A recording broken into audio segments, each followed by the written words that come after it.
I debated heavily about this one. In general, I try to avoid negative content, especially since I'm usually taking swipes at the recent year MCU's decisions in my other videos as it is. But I wanted more Halloween content in my wheelhouse to discuss in between my Peacemaker simping, and it's looking like my Silent Hill F video is going to need a lot more TLC and research due to its heavy subject matter and the general Silent Hill mind-screwiness of its plot. So I said, fuck it, we ball. I honestly feel like Marvel Zombies' problems stem from multiple areas. For one thing, I feel like they waited too long to do this after both the superhero and zombie craze had long died down. Along with a lot of us looking back on the OG Marvel Zombie comics and realizing it wasn't as good as we remembered it. And above all, its connections to the contentious What If series. This is very much a sequel to its zombie episode. So depending on if you liked it or found it aggressively mid like the most of What If, it will most likely determine how you feel about this miniseries. Given what I've heard, it's mostly been the latter. Hey team, Phantom Skull, the super security VTuber here, and today we're looking at the MCU's Marvel Zombies miniseries to pick apart what things I liked about it, along with commenting on the many things that made it deader than the titular Living Dead for viewers. I feel like I'm going to die faster from the non-stop quipping before any zombos get me though. So the story picks up 5 years after the events of the What If episode, where a zombie outbreak has destroyed the Earth and left various survivors trying to live, while dodging both regular zombies and superpowered ones. For the most part, this miniseries focuses on the post-Infinity War cast of MCU characters on an Earth that's deader than some of their sequel prospects. We find the would-be new trinity of young Avengers Kamala Khan, Riri Williams, and Kate Bishop, along with AI Friday piloting what's left of Iron Man's body, trying to survive in New York. After finding an interstellar beacon left behind of what was left of S.H.I.E.L.D. that could call for help and end the zombie plague potentially,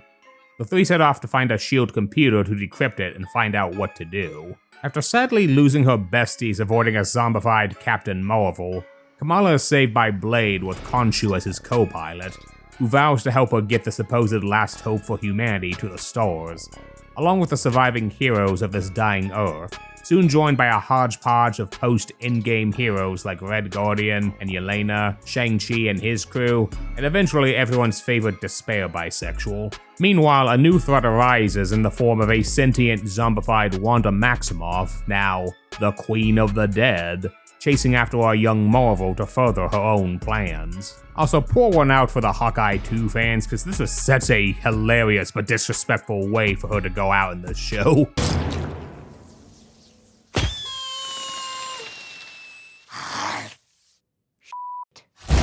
If I had anything to criticize, it would be its obsession with feeling like it needs to be an exact sequel to What If, both in tone, writing, and animation style. Like, I really didn't care for What If's glassy-eyed, uncanny valley-ass character art. Like, it works for Marvel Zombies' action set pieces, which do flow nicely, and low-key, they take full advantage of its TVMA rating to do some wicked stuff during their fights. But I just don't like the characters and their really limited, sometimes unsettling facial expressions. I really wish they had gone with a more unique and stylized look for this miniseries over just using the same blah style from What If. Speaking of, did the non-stop quipping dialogue of the average What If episode make you want to willingly ask Thanos to snap you? Good news, it's still here, and it's on full blast! No! Why does this always happen to me? You got it. Wait, did you plan this? I believe in you. No longer consume blood. Okay. I'm going to move here. Our invitation. Oh, our invitation. Yes. Well, you know, we definitely got one. We so got one. You're not helping. Please, just give me the gauntlet, I'll do it myself. Look, I wasn't expecting Marvel Zombies to be a non-stop bleak sad fest like The Walking Dead, but all of the quipping just destroyed any tension in any scene of these 4 episodes. Hell, some of them die mid-quip, it's that bad. I deeply regret meeting all of you. Fatality. If I had to pick a favorite episode, I'd say 2 was the best of the 4. It really took advantage of showing the chaos and full destruction of a superhero and super science-laden Earth in the middle of a zombie plague, showing the PIM lab's unmaintained PIM particles going haywire in San Francisco as zombies and oversized animals and people run amok, as we get an awesome one-shot scene of Shang-Chi and Katie escaping the chaos and seeing how this version gets the 10 rings, at the sacrifice of his father, and revealing that magic can stave off the plague. I really enjoyed the Mad Max vibe of Shang-Chi's crew post-outbreak. That lasts 2 minutes and not revisited for the rest of the miniseries. It was also cool to see Zemo thrive as a sociopathic cult leader and converting the raft into a mobile sanctuary, along with the assault by Namor and his zombified fish folk. But everything else just felt like a bloodier and more violent version of the average What If episode, which, given people's feelings on that show, yeah, it was a slog to get through. I think the people who will get the most mileage out of this miniseries will be Kamala Khan fans, as she's more or less the main protagonist for it, with Shang-Chi as a close second. This version never got to be Miss Marvel due to the timeline screwiness of when the outbreak happened, but you can still see the markings of a young woman who wants to save the Earth. Kamala struggles to hold on to hope as her interchangeable comrades start to drop, the weight of the responsibility of contacting the Nova Corps in hopes of saving them, and the absolute crushing despair when she realizes they were already there,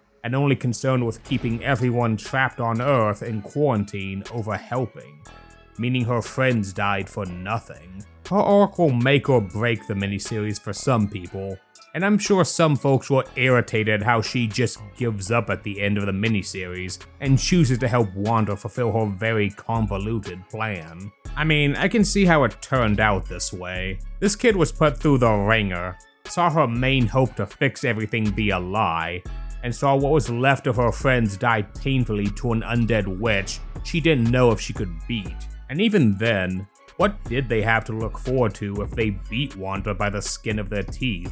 She would have been alone on a dead planet. She wasn't wrong when she despairingly says they can't have died for nothing, figuring whatever the witch had planned couldn't be any worse than their current alternative.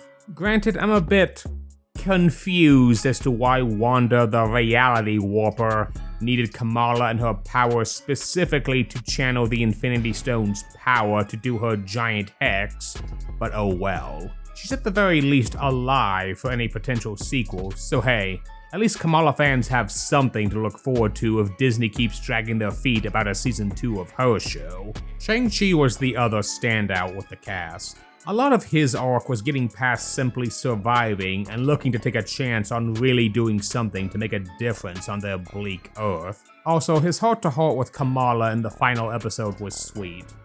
Really hoping some bullshit magic keeps him in the game next season. Red Guardian and Jimmy Woo were fun as always, and to be honest, one of my brief but favorite scenes was them getting along so well. These two legitimately would be BFFs. While brief, I did enjoy Thor's segments in episode 3, showing his fall from grace and depression from his failure and becoming a broken god was given much more weight, and I mean that figuratively, over how it's treated as a joke in Endgame. You see a man who failed everyone, and himself, and allowing himself to waste away in shame, only to see Kamala's bravery in the face of overwhelming odds to inspire the last Avenger to get up for one last fight.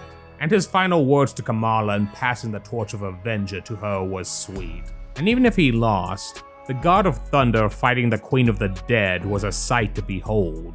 And him coming back as one of her undead thralls was given the pants-shitting terror it deserves compared to other zombie hero reveals. Speaking of the Queen of the Dead, I'm sure Wanda stands a lot of life support having to see her be the villain all over again. Zombie Wanda was okay as a villain, I guess. It was mostly just more of Multiverse of Madness Wanda, but with zombie vibes. I thought her tricking the Asgardians into infecting themselves by eating zombie bodies she hexed into food was disgustingly brilliant. But outside of that, she's just a generic doomsday villain they're trying to stop. She has an obsession with Kamala for needing her powers to channel the Infinity Stone energy Hulk is protecting for some reason. Outside of that, there's not much to her. and once revealed her grand plan for fixing the Earth, with both her chaos magic and the infinite potential of the Infinity Stone's energies, she wins at the end of the miniseries by casting a giant version of the illusionary hex she did in WandaVision and making people just not see the zombie apocalypse. That's it? They just did the plot of the 4th X-Heroes book? Are you kidding me? I'll be honest, this wasn't a really shocking twist, and it made me feel about as empty as Kamala was in the final moments of the battle. Blade cosplaying as Moon Knight was an interesting surprise, but ultimately his only role is being a hero's journey mentor for Kamala on her quest to save Earth, only to get hilariously and unceremoniously flash-fried by the undead god of thunder. He had some pretty good fight scenes, though. Not so fun fact, this wasn't supposed to be his first MCU appearance. According to sources on the production crew, they fully expected Blade to have had a movie out by the time they wrapped up production of Marvel Zombies, and were as lost as we are about its status in production hell. This is mostly the reason they added the Moon Knight aspect when they found out they'd be introducing the character and had no canon MCU Blade to work with. Still, let's have a moment of silence for him and his In Stasis MCU movie. Maybe someday. Catching up on the survivors of the What If Marvel Zombies episode was neat. Glad Spider-Man and Scott Lang's head are still kicking and doing their best to save the day. It's weird hearing his raspy, friendly neighborhood Spider-Man voice actor again, due to legal bullshit not letting Tom Holland voice any animated Spider-Man for some godforsaken corpo reason. But as cool as Black Panther's final stand was, sacrificing himself to stop zombie Thanos from making this plague 10 times worse, the choice to keep him silent because they still won't recast T'Challa, even for animated appearances, is really f***ing stupid. There's an entire casting room full of talented black VAs chomping at the bit for that role. At this point, not recasting Black Panther feels more insulting and self-destructive to Chadwick's memory than anything. I honestly don't know what to feel about Marvel Zombies. To be clear, I don't hate the MCU. Yeah, it's lost its charm for me, particularly with DC getting its act together and cooking up stuff that feels more tailor-made for me. But I don't have the same spite bonus some folks have for this franchise. A lot of this was venting my frustrations with what a letdown What If became, if anything, since Marvel Zombies was basically an edgier follow-up to it. Problems and all. I'm sure I'll be back to see if this series gets a course correction if it gets a sequel for next October, but with the way things are going, it'll take a lot for this one to avoid being dead on arrival if it's more of the same as we got in this 4-part slog. Thanks for watching, and happy Halloween! Hey, thanks for checking out my video. If you liked it, I'd appreciate a like and a comment. How did you feel about Marvel Zombies? Did you like it more than me? What things did you enjoy? And if you didn't, what would have sold you on it better? Be sure to subscribe for more fun super security content. I'm also on Patreon if you'd like to help the channel more directly, but liking, sharing, and commenting on my videos helps a ton as well. I'm also streaming on the Purple side if you'd like to check me out there, links below. Thank you all again, and I'll see you all in the next video.